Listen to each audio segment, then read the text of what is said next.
dívidas caducam até quando o credor pode efetivamente cobrar uma dívida que está vencida. No vídeo de hoje eu vou te explicar em detalhes essa questão e os riscos também de você deixar uma dívida caducar.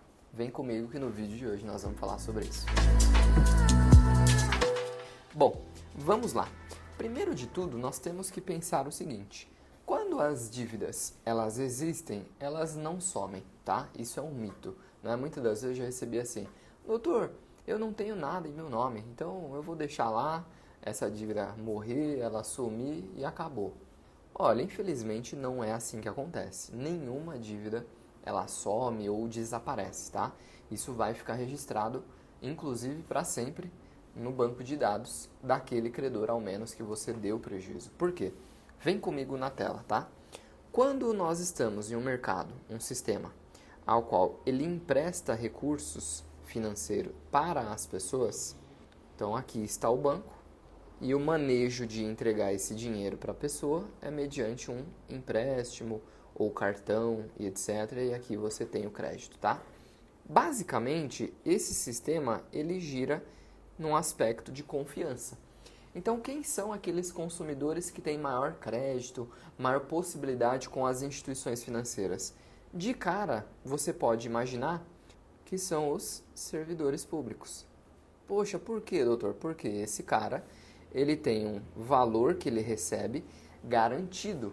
Então, dificilmente essa pessoa vai causar um risco à instituição financeira. Então, o sistema capitalista, ele baseadamente se vai ser caracterizado por um elo de confiança entre as partes. E aí, sobre esse dinheiro que o banco empresta, ele cobra uma porcentagem que nós chamamos do spread bancário, que aí seriam os juros que o banco ganha nessa operação, tá? Quando acontece esse rompimento, ou seja, essa dívida ela fica inadimplida, vamos supor que essa dívida venceu no dia 10 de maio de 2024, certo? Aqui a dívida, você tinha até o dia 9 para pagar. 9 era o pagamento. Não pagou a dívida do dia 9 de maio de 2024. No dia 10 começa-se a correr o prazo que nós chamamos de prazo prescricional para a cobrança dessa dívida. Qual é esse prazo, doutor Fernando? Prazo este de 5 anos que o credor tem para buscar satisfazer essa dívida. Então, qual é o passo a passo que o banco se utiliza? Ele vai te enviar SMS te lembrando, porque por sua vez você esqueceu. Ele vai te mandar, muitas das vezes é comum, tá? Mas tem que tomar cuidado com muitos golpes também que tem por aí. Em WhatsApp. Ele vai inscrever essa dívida nos birôs que nós temos ali, por exemplo, como os mais comuns, né? O Serasa, o SCPC, desculpem. Então, temos aqui os mais famosos. Inscreveu a dívida lá, ela vai aparecer assim, ó, dívida negativada. Por sua vez, gente, dependendo da política do banco, ele vai negativar apenas uma parcela da sua dívida. Uma parcela. Mesmo que você deva isso daqui, certo? Então, você deve tudo isso, ele só vai negativar. Vamos até alterar a cor aqui, essa daqui, ó. Muitas das vezes. Existem outros bancos, que daí a política é diferente, que daí ele já negativa a dívida total. Vai depender do produto, se é um cartão de crédito, se é empréstimo pessoal, se é cheque especial. Então, vou até tomar meu cafezinho. Comenta aqui embaixo se é o seu caso, se você já entendeu, se já passou por essa situação, porque é sempre importante os comentários de vocês e nos ajuda a crescer aqui o nosso canal. Esse vídeo vai para mais pessoas. Curte esse vídeo. Segue a gente aqui no canal se você quer mais informações sobre direito bancário e um cafezinho para acompanhar. Então vamos lá. Quando o credor, voltando aqui, ele inscreveu somente parte dessa dívida, o que está sinalizando para nós? Que ainda tem outras parcelas a vencer que não foram negativadas. Só que a partir do momento em que houver 2 ou 3 parcelas, aí ele vai realmente rescindir o seu contrato e negativar completamente a sua dívida, tá? Então, você tinha lá uma dívida de parcela que era 10, ou, enfim, 2, não importa, tá, gente? Eu pego muitos cenários, 20, 30, 50, mas vamos trabalhar com nessa média aqui, tá? Vamos supor que é uma parcela de 5 que você tinha aberta. Só que a dívida geral era 200. Em breve vai aparecer esses 200 lá na negativação. Então, após o momento em que passou-se esse prazo aqui, ó, dia 10/5 que a gente conversou, ele tem 60 meses para buscar satisfazer essa dívida. Primeiro passo que eu comentei para você, negativação, mais envio de cobrança, SMS, WhatsApp, aí vem ligações, e aí depois vai para a esteira de ajuizamento. Doutor, o que é isso, ajuizamento?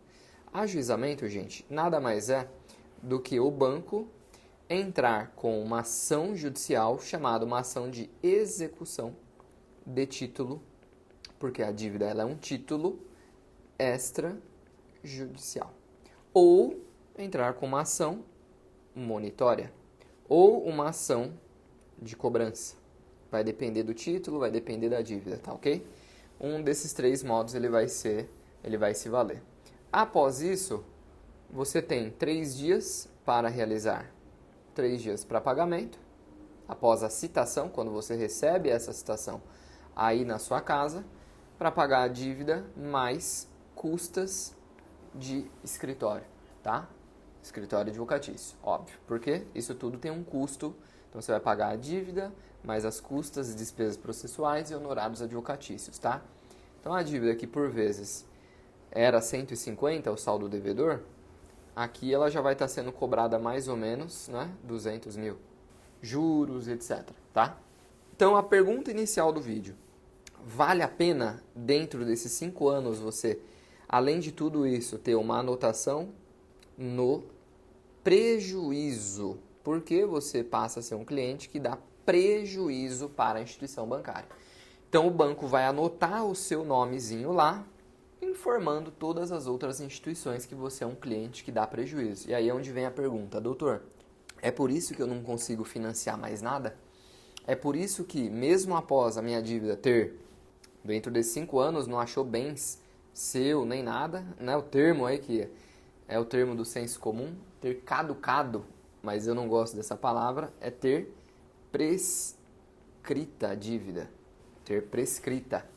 Se após o prazo da prescrição ainda continuarem essas cobranças, aí a gente está diante de uma ilegalidade, tá? Não pode.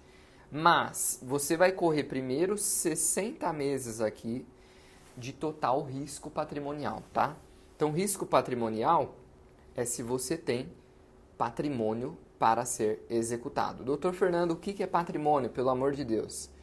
Vamos começar pelo mais básico, salário é patrimônio. Próximo, desenho aqui, casa, então vamos lá, salário. Aí dentro de salário a gente tem investimentos, títulos, poupança, enfim, moeda corrente, moeda nacional, conta corrente, dinheiro em conta, tá? Então tudo isso faz parte aqui desse dinheirinho.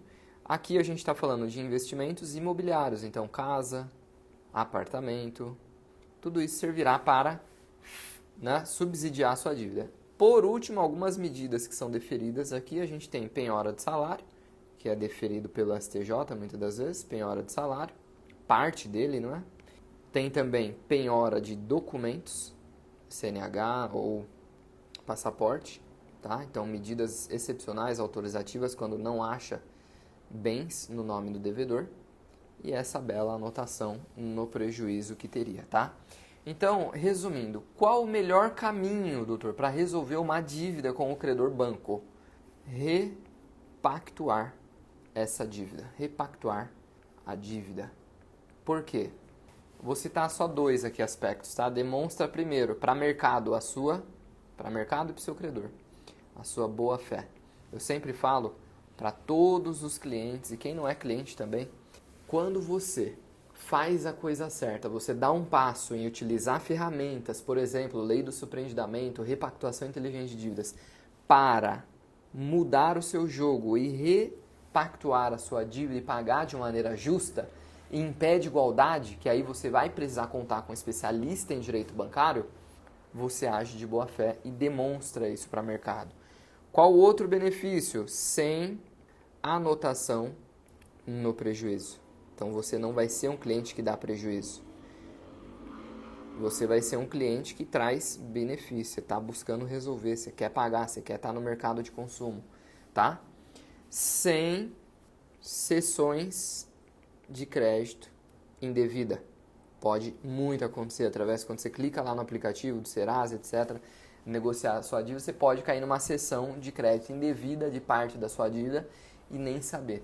Então, quando você repactua suas dívidas de forma inteligente, com apoio de um escritório de advocacia especializado, você sai de todo esse cenário aqui, esse emaranhado aqui de coisas, e você resolve tudo isso pagando uma porcentagem da sua dívida de forma justa e honrosa.